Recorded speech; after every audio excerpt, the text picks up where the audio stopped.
আসসালামু আলাইকুম। আশা করি আপনারা সবাই ভালো আছেন। আজকে আমি পাঙ্গাস মাছ রান্না করবো। দেখতে পাচ্ছেন পাঙ্গাস মাছ ভেজে রেখে দিয়েছি। এখানে মশলা করতেছি।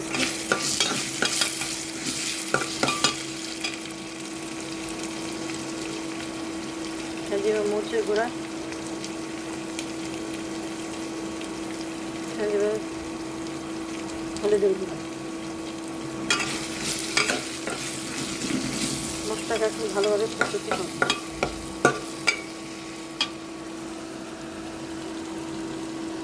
এখানে আমার মশলা কষানো হয়ে গিয়েছে। এখন এটার উপর মাছ দিয়ে দিতে হবে।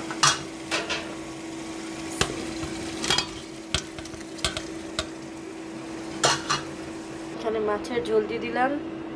এখানে কিছু টমেটো দিয়ে দিব।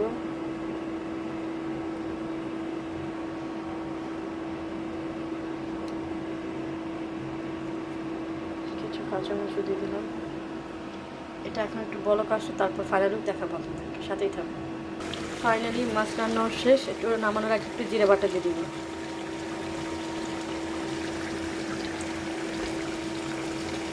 সাথেই থাকুন, দেখতে পারেন। ফাইনালি আমার রান্না করা শেষ। এই যে ফাইনাল লুক মাছের।